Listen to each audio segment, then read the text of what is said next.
आयोग आया और सारी चीजें हुई, कांग्रेस ने इसको कई साल रोका और 100 सालों तक कांग्रेस पार्टी परिवारवाद से बाहर नहीं निकल सकी। पहले तो मैं कहूंगा कि वीपी सिंह की जब बात उठती है मंडल कमीशन के बारे में, बीजेपी वीपी सिंह सरकार को समर्थन दे रही थी।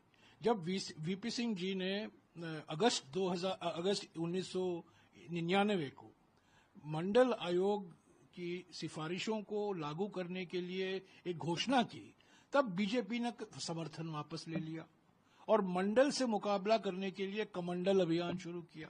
तो बीजेपी के इतिहास में अगर मैं जाऊंगा किस तरीके से 1949 से लेकर भारत के संविधान का विरोध किया जा रहा है आरएसएस की ओर से, आरएसएस के नेताओं की ओर से, तो इतिहास पर अलग बहस करेंगे। पर आज की जो अधिसूचना है, इसमें नई बात क्या है? इसमें यही कहा गया है ना कि जम्मू और कश्मीर, उत्तराखंड और हिमाचल में अक्टूबर 2026 को और भारत के अन्य राज्यों में मार्च 2027 को ये जनगणना होगा। ये तो 30 अप्रैल को ही घोषणा की गई थी। तो ये बहुत प्रचारित अधिसूचना था। अरे फोटो आए, गृह मंत्री बैठक ले रहे हैं, गृह मंत्री ये कर रहे हैं, गृह मंत्री वो कर रहे हैं।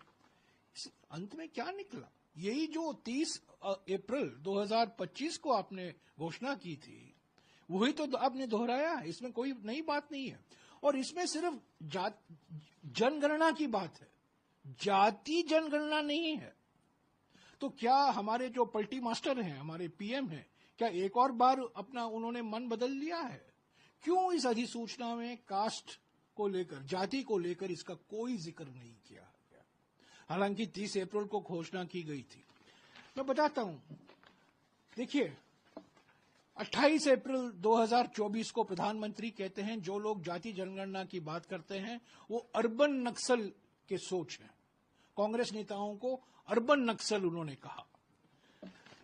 अब देखिए सुप्रीम कोर्ट में जाते हैं। सुप्रीम कोर्ट में 23 सितंबर 2021 को एक एफिडेविट दाखिल किया जाता है मोदी सरकार की ओर से और कहा जाता है कि कास्ट सेंसस हम नहीं करवाएंगे, ये हमारी नीति के खिलाफ है। तब लोकसभा में एक सवाल पूछा जाता है। ये सवाल पूछती हैं रक्षा निखिल कांडसे, जो अभी मंत्रिमंडल की एक सदस्य हैं, महाराष्ट्र के सांसद हैं, और वो सवाल पूछती हैं लोकसभा में और लोकसभा सवाल के जवाब में उत्तर आता है मोदी सरकार के मंत्री से कि जाति जनगणना हम नहीं कराएंगे, हम इसके पक्ष में नहीं है, हम इसका विरोध करते हैं। हालांकि 30 अप्रैल 2025 को अचानक जो पलटी मारते रहते हैं हमारे प्रधानमंत्री, उन्होंने अपना मन बदल दिया और कहा कि कास्ट सेंसस होगा। यानी कि कांग्रेस का दबाव जो था, राहुल गांधी जी, मल्लिकार्जुन खड़गे जी और कांग्रेस पार्टी का जो दबाव था कि जाति जनगणना कराना जरूरी है, उस दबाव में आकर उन्होंने वो घोषणा की। तो रहा कर्नाटक की बात होती है। देखिए हमारा संविधान है, हमारे संविधान की 7वीं सूची में जिम्मेदारी दी गई है, जनगणना की जिम्मेदारी केंद्र सरकार को, केंद्र की सूची में आता है। क्योंकि केंद्र सरकार करती नहीं थी, वो इनकार कर रही थी कि जनगणना कराएंगे। तेलंगाना में हमने सर्वे कराया, कर्नाटक में हमें सर्वे कराया। हालांकि जिम्मेदारी केंद्र सरकार की बनती है और 7वीं सूची के अनुसार केंद्र की सूची में आता है, केंद्र की लिस्ट में आता है।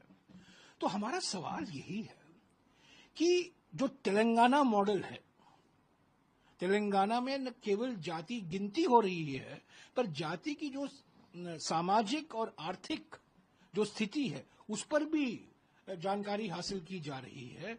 हम मानते हैं, हमारी मांग ये रही है कि राष्ट्रीय स्तर पर तेलंगाना मॉडल अपनाना चाहिए। उस पर यह बात कुछ नहीं की गई अधिसूचना में। टोटल खर्च इस जनगणना में 10,000 करोड़ रुपया होगा। ये मेरे आंकड़े नहीं है, ये इसी सरकार के आंकड़े हैं। पर इस साल आवंटन सेंसस ऑफिस को, सेंसस कार्यालय के लिए मुश्किल से 575 करोड़ रुपया। तो आवंटन कहां से आएगा, उसकी कोई घोषणा नहीं की गई। जाति के बारे में कोई जानकारी नहीं दी गई। क्या सवाल उठाए जाएंगे, कितने सवाल होंगे, क्या सिर्फ गिनती होगी क्या सामाजिक और आर्थिक स्थिति पर भी जानकारी हासिल की जाएगी? ये सब सवाल उठते हैं। तो ये इसमें कोई डेडलाइन नहीं है, ये एक हेडलाइन है। बस हेडलाइन बनाने के लिए इन्होंने ये अधिसूचना निकाला है। अभी बहुत से सवाल हैं और हमारे ओर से हम ये दबाव बरकरार रखेंगे कि तेलंगाना मॉडल राष्ट्रीय स्तर पर अपनाना चाहिए।